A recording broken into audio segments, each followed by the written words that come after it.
एक समय की बात है। नगर में रहने वाला कबीर नाम का एक लड़का अपनी जिंदगी से बहुत निराश था। उसकी निराशा का कारण यह था कि वह अब तक कुछ भी नहीं कर रहा था। उसके माँ बाप उसे ताने मारते कि तेरे सारे मित्र कुछ ना कुछ कर रहे हैं, लेकिन तू अभी भी घर में ही बैठा हुआ है। मित्रों के बीच भी अक्सर उसका मजाक ही बनता। वह कहीं जाता तो लोग उससे पूछते कि क्या कर रहे हो। उसे यह बताने में बड़ी शर्म आती कि अभी वह कुछ भी नहीं कर रहा। धीरे धीरे उसने रिश्तेदारों के यहां जाना और लोगों से मिलना जुलना कम कर दिया। वह ज्यादातर समय अपने घर में ही बैठा रहता। वो अकेले में रोता, भगवान को कोसता और अपनी किस्मत को दोष देता। अब उसे अपनी जिंदगी बोझ लगने लगी थी। कभी कभी वह सोचता कि जब वे कुछ करने के लायक ही नहीं है तो फिर उसके जिंदा रहने का भी क्या फायदा, उसे तो मर जाना चाहिए। एक दिन वे अपने नगर की एक सड़क से गुजर रहा था। तभी उसने देखा कि एक गुरु दुख के ऊपर प्रवचन दे रहे हैं। वह भी वहीं भीड़ में पीछे बैठ गया और गुरु के प्रवचन सुनने लगा। गुरु बोल रहे थे कि दुख एक गुरु की भांति होता है जो हमें जीवन की सच्चाई दिखाता है और हमें सही से जीवन जीने का तरीका सिखाता है। आप चाहें तो अपने दुख रूपी गुरु से जीवन जीना भी सीख सकते हैं और चाहे तो उस दुख में डूबकर बैठकर रो भी सकते हैं। कबीर भी गुरु की ये सारी बातें ध्यान से सुन रहा था, लेकिन उसे गुरु की ये बातें सही नहीं लगी। उसने खड़े होकर कहा, दुख कुछ भी सिखाकर नहीं जाता, सिर्फ पीड़ा देकर जाता है। दुख की पीड़ा अनंत होती है। ऐसा लगता है इसके बाद कुछ भी नहीं होने वाला, कुछ भी नहीं मिलने वाला। मृत्यु भी उसके सामने छोटी लगने लगती है। गुरु ने कहा, आखिर क्या दुख है तुम्हें? कबीर ने अपना सारा दुख गुरु के समक्ष कह सुनाया और पूछा, क्या आपके पास मेरे इस दुख का कोई समाधान है? यह सुन गुरु मुस्कुराए और बोले, जिस दिन तुम्हारे जीवन में सच्चा दुख आए उस दिन मेरे पास आना, मैं तुम्हारे दुख का समाधान अवश्य करूंगा। इतना कहकर गुरु वहां से चले गए। कबीर ने सोचा, क्या मेरा दुख सच्चा नहीं है? क्या जिसने से गुजर रहा हूं वो छोटा है? कोई भी मेरे दुख को नहीं समझ सकता। जब मां बाप नहीं समझ पाए तो गुरु के समझेंगे। अपने दुखों से परेशान होकर कबीर ने एक निर्णय लिया कि अब वह कुछ करके दिखाएगा। उसने एक छोटा सा व्यापार शुरू किया, लेकिन उसमें उसे सफलता नहीं मिल रही थी। पर उसके घर वाले खुश थे कि वह कुछ तो प्रयास कर रहा है। वह अपने व्यापार में जुटा रहा और उसे धीरे धीरे सफलता भी मिलने लगी। फिर उसने रफ्तार पकड़ ली और सिर्फ 3 साल के अंदर ही वह एक बड़ा व्यापारी बन गया। अब कबीर के चारों तरफ ऐसे बहुत से लोग थे जो उसकी चिंता करते थे, उसे पसंद करते थे, उसके काम की प्रशंसा करते थे। अब उसके घर वाले भी उसकी प्रशंसा करते नहीं थकते थे। दिन प्रतिदिन उसके मित्रों की संख्या बढ़ती जा रही थी। अब वो अपनी जिंदगी से बहुत ही खुश था। उसके कुछ मित्रों ने उसे सलाह दी कि जब तुम बड़े व्यापारी बनकर इतने खुश हो तो सोचो कि अगर तुम इस नगर के, इस राज्य के सबसे बड़े व्यापारी बन जाओ तो तुम्हारे पास कितना सुख होगा, कितने लोग तुमसे जुड़ना चाहेंगे, तुम्हारा कितना यश फैलेगा। स्वयं राजा भी तुमसे मित्रता करना चाहेंगे और जरूरत पड़ने पर तुमसे ही धन उधार लेंगे। मित्रों की यह बात कबीर के मन में घर कर गई। अब उसने और भी धन कमाने का प्रयास शुरू कर दिया, लेकिन उसे यह सब कुछ बहुत ही जल्दी चाहिए था। वह सब कुछ प्राप्त करने में अपना ज्यादा समय बर्बाद नहीं करना चाहता था। इसीलिए उसने ऐसे भी कार्य करने शुरू कर दिए जो उचित नहीं थे। उसने बड़ी मात्रा में अपने मित्रों से धन उधार लेना शुरू कर दिया। ज्यादा मुनाफा कमाने के लालच में अपने सामान में मिलावट करने लगा। उसने दूसरे व्यापारियों के खिलाफ षड्यंत्र भी रचे, उन्हें डराया धमकाया। जैसा जैसा उसके मित्र उससे कहते गए वही करता गया। वह इन तरीकों से ज्यादा धन तो कमा रहा था, लेकिन अब उसके जीवन में सुकून नहीं रह गया था। उसके मन की शांति गायब हो गई थी। उसे रातों में नींद नहीं आती थी। सुख साधन की सारी वस्तुएं होने के बाद भी उसे किसी में सुख नहीं मिल रहा था।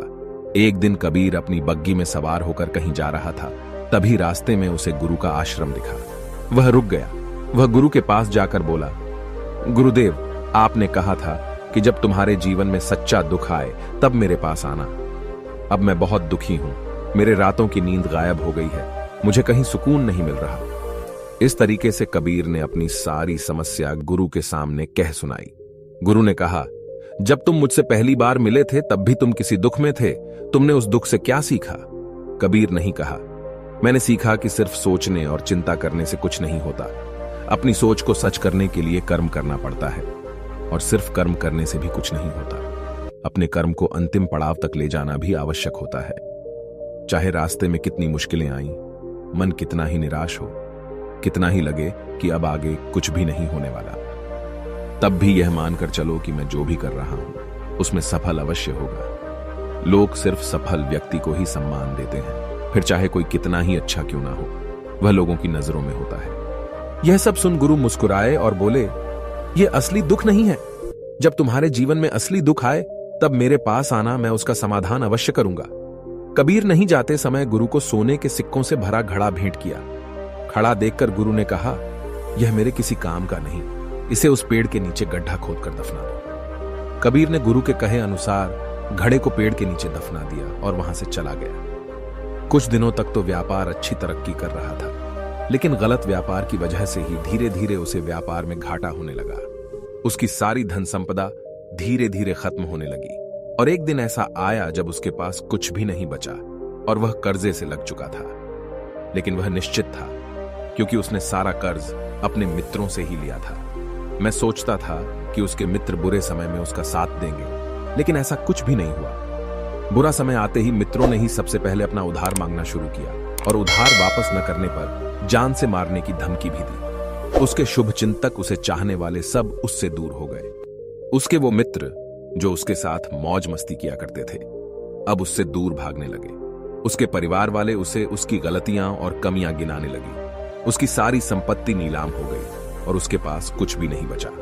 उसने अपने पिता से सहायता मांगी तो पिता ने कहा, मेरे पास ये थोड़ी सी ही संपत्ति है, अगर मैं यह भी तुम्हें दे दूंगा तो तुम्हारी मां को कहां रखूं? इस संपत्ति हमारा आखिरी सहारा है। कबीर के भीतर बहुत गहरा दुख। उसके आसपास ऐसा कोई भी नहीं था जो उसके दुख को समझ सके, उसे संभाल सके। लोगों से मिले इस धोखे और विश्वासघात की वजह से वह अंदर तक टूट गया। उसे लगने लगा, अब जीने का क्या मतलब? अब तो मृत्यु हुई एकमात्र सहारा है, वो है आत्महत्या करने। एक भारी की तरफ जा रहा था कि तभी उसे याद आया, गुरु ने कहा था, जब तुम्हारे जीवन में असली दुख आए तब मेरे पास आना। कबीर गुरु के पास गया और अपना सारा दुख के सुनाया। वहीं आंखों में आंसू भरकर बोला, मेरे इस दुख का समाधान कीजिए। गुरुदेव गुरु ने कहा, जब तुम्हारे जीवन में असली दुख आए तब मेरे पास आना, मैं उसका समाधान अवश्य करूंगा। कबीर ने कहा, क्या अभी जो मेरे जीवन में घट रहा है वो दुख नहीं है? आखिर असली दुख होता क्या है? गुरुदेव गुरु ने कहा, सबसे पहले तुम ये बताओ कि तुमने अपने इस दुख से क्या सीखा? कबीर नहीं कहा, मैंने सीखा कि जो लोग हमारी सफलता, हमारी तरक्की की वजह से हमारे जीवन में आए हैं, वो हमें धोखा अवश्य देंगे, क्योंकि वह बुरे समय में हमारे साथ खड़े नहीं होंगे। वह केवल अच्छे समय में हमारा फायदा उठाएंगे और बुरे समय में छोड़कर चले जाएंगे। भरोसा केवल उन्हीं लोगों पर करना चाहिए जो हमारे बुरे समय में, असफलता के समय में हमारे साथ खड़े रहते हैं। लेकिन ऐसे लोग बहुत ही कम होते हैं, पर जिसके पास होते हैं उन्हें उनकी कद्र करनी चाहिए, उनका अपमान नहीं करना चाहिए। मैंने यह भी सीखा कि कभी किसी के खिलाफ षड्यंत्र नहीं रखना चाहिए। ईमानदारी और धैर्य के साथ अपना काम करना चाहिए और कभी लालच नहीं करनी चाहिए। अपना सारा दुख और अनुभव बताने के बाद कबीर आंखों में आंसू भरकर गुरु के सामने बैठा रहा।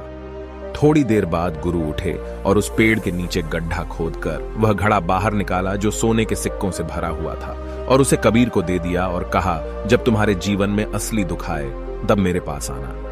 कबीर ने गुरु को धन्यवाद दिया और उन्हें प्रणाम कर वहां से चला गया। उसने उस ढंग से एक छोटा व्यापार शुरू किया। अब वह एक छोटा व्यापारी बनकर भी खुश था। उसने पूरी लगन और ईमानदारी से व्यापार किया। देखते ही देखते वह अपने नगर का फिर एक बड़ा व्यापारी बन गया। उसका जीवन खुशियों और सुविधाओं से भर गया। लेकिन कोई कितना भी अच्छा हो, कितना भी अच्छा काम करें, दान करें, पुण्य करें, लोगों की मदद करें, लेकिन जीवन में दुख तो आता ही है। तो कबीर के जीवन में भी दुख आया। उसके माता पिता की मृत्यु के रूप में वो दोनों एक ही दिन मृत्यु को प्राप्त हो गए। कबीर अपने माता पिता से बहुत प्रेम करता था, इसलिए उसे उनकी मृत्यु से बहुत गहरा आघात पहुंचा। वह उन दोनों के पार्थिव शरीर को शमशान घाट ले गया, जहां उनकी अंतिम क्रिया की गई। वहां उसने अपने माता पिता के शरीर को जलते हुए देखा तो उसका मन बेचैन हो गया। उसके अंदर बहुत से प्रश्न उठने लगे हैं। घर वापस आया तो उसने अपने माता पिता के घर और संपत्ति को देखा, जिसके लिए उसके पिता हमेशा लड़ते रहते थे। आज वह लावारिस पड़ी है। आज उसकी देखरेख करने वाले, उसके लिए लड़ने वाले इस दुनिया से चले गए। उसके पिता ने जो भी कमाया था, जो भी बनाया था, वो सब यहीं रह गया था। 1 दिन पहले तक किसी से भी अपनी संपत्ति के लिए लड़ जाने वाले उसके पिता आज खुद इस दुनिया से अलविदा हो गए थे। उसका मन इसी तरह के अनेक विचारों के भंवर में फंसा हुआ था। उसे अंदर से अकेलापन और डर महसूस हो रहा था। उसे कुछ खालीपन सा महसूस हो रहा था। उसे लग रहा था कुछ तो है जिससे वो समझ नहीं पा रहा। इसीलिए वो गुरु के पास गया। उसे देखते हुए गुरु ने कहा, क्या जीवन में कोई दुख है? कबीर नहीं कहा, वैसे तो जीवन में कोई दुख नहीं है गुरुदेव, सब सुख है, सब अच्छा चल रहा है, लेकिन आज मेरे माता पिता की मृत्यु हो गई। इस घटना से मेरा मन बहुत दुखी और बेचैन है। गुरु ने कहा, इसमें दुखी होने वाली कौन सी बात है? 1 दिन तो सभी के प्रियजनों को मरना ही है। हमेशा जीवित ना तो कोई रहा है और ना ही कोई रहेगा। एक दिन तो तुम्हें भी मरना ही है। हो सकता है कल ही मर जाओ या आज भी मर सकते हो। कबीर ने कहा, ये आप क्या कह रहे हैं? गुरुदेव कि मैं भी मर जाऊंगा, पर मैं तो अभी जवान हूं। गुरु ने कहा, इस भ्रम में तो सभी जी रहे हैं कि मृत्यु दूसरों को आती है, बूढ़ों को आती है, लेकिन बूढ़ों के सामने ही जवान मर जाते हैं, बच्चे मर जाते हैं। मृत्यु का किसी की उम्र से कोई संबंध नहीं है, तो सबको अपना बना लेती है। गुरु की यह बातें कबीर के मन में घर कर गई और वह चुपचाप वहां से चला गया। लेकिन उसका मन अभी बेचैन था, अब भी था। वह कुछ खालीपन सा महसूस कर रहा था। वह पूरे दिन अपने बारे में सोचता रहता कि वह कौन है, इस दुनिया में क्यों आया है, क्या सिर्फ चीजों का उपयोग करना और मरना ही जीवन का लक्ष्य है? ऐसे ही बहुत से प्रश्न उसके मन में लगातार उठ रहे थे, लेकिन उसे अपने किसी भी प्रश्न का उत्तर नहीं मिल पा रहा था और उसका दुख दिन प्रतिदिन बढ़ता जा रहा था। इसीलिए कुछ दिनों बाद वह फिर गुरु के पास पहुंचा और बोला, गुरुदेव, मैं बहुत दुखी हूं क्योंकि मैं यह नहीं जान पा रहा हूं कि मैं कौन हूं और इस दुनिया में क्यों आया हूं। यह सुन गुरु मुस्कुराए और बोले, आज पहली बार तुम्हारे जीवन में सच्चा दुख पैदा हुआ है। वास्तव में यही है जो दुख कहलाने के लायक है कि हमें पता नहीं कि हम कौन हैं, क्यों आए हैं, क्या करना है, कैसे करना है। कबीर नहीं कहा, गुरुदेव मेरे इस दुख का समाधान कीजिए। गुरु ने कहा, हम सभी इंसान जीवन भर का इकट्ठा करते रहते हैं। कबीर नहीं कहा, हम सभी इंसान जीवन भर धन, संपत्ति, मान, सम्मान, परिवार, मित्र, शत्रु, पद, प्रतिष्ठा इत्यादि इकट्ठा करते रहते हैं। गुरु ने कहा, क्या इन इकट्ठा की हुई सभी चीजों में से एक भी चीज को अपने साथ ले जा सकते हैं? कबीर ने कहा, नहीं गुरुदेव, इनमें से कुछ भी साथ नहीं जाता। मेरे माता पिता के साथ भी कुछ नहीं गया, सब तो यहीं छूट गया, हर परिवार, संपत्ति, सब कुछ। गुरु ने कहा, अब मेरी बातों को ध्यान से सुनना। इस दुनिया में हमें जो इकट्ठा करना चाहिए वो तो हम कभी इकट्ठा करते ही नहीं। चीजें हमारे सामने ही होती हैं, लेकिन हम उन्हें देखने का प्रयास ही नहीं करते। इस दुनिया में हमें जिस चीज को इकट्ठा करना है वो हम खुद हैं। हमें खुद को इकट्ठा करना है ताकि जब मृत्यु हो तो हम एक हो सके और स्वयं को पहचान सके। हम भीतर से बंटे हुए हैं। हम बंटे हुए हैं प्रेम में, नफरत में, क्रोध में, जलन में, क्रूरता में, धन में, संपत्ति में, पद में, प्रतिष्ठा में, मान में, पहचान में, धर्म में, जाति में, ऐसे ही सैकड़ों हजारों चीजों, और वास्तव में हम बंटे हुए हैं। हम टुकड़ों में जीवन जी रहे हैं। इस बंटवारे की वजह से हमारी चेतना कभी एक नहीं हो पाती। हमारी चेतना शक्ति बिखर गई है। इसीलिए हमारे पास इतना भी समय नहीं है, इतनी भी ऊर्जा नहीं है कि हम मुड़कर एक बार अपने भीतर देख सकें। वास्तव में जिस धन की कमी, सुविधाओं की कमी, मान सम्मान की कमी को लोग दुख समझते हैं और जीवन भर उसे दुख बोलकर रोते रहते हैं और उनका समाधान खोजने का प्रयास करते रहते हैं, उन्हें उसका समाधान कभी मिलेगा ही नहीं, क्योंकि जिन्हें लोग दुख कहते हैं वो असली दुख है ही नहीं। वो तो सिर्फ इंसान की चाहत है, उसकी इच्छा है जिसकी पूर्ति कभी नहीं की जा सकती। इसीलिए यहां व्यक्ति को ऐसे दुखों का कभी समाधान मिला ही नहीं। इसीलिए इन सब के ऊपर अगर अपने दुखों का परम समाधान चाहिए तो सबसे पहले अपने आप को इकट्ठा करो। अपनी ऊर्जा को इस संसार से वापस खींचो और एकत्रित करो। अपने ऊपर ध्यान दो, खुद पर ध्यान लगाओ। मृत्यु से पहले अपने आप को पहचान लो। ऐसे ही बिखरे हुए मत चलो। कबीर नहीं कहा तो क्या गुरुदेव हमें यह संसार छोड़ देना चाहिए? अपनी सभी इच्छाओं को मार देना चाहिए। किसी से प्रेम नहीं करना चाहिए। धन संपत्ति नहीं इकट्ठा करनी चाहिए।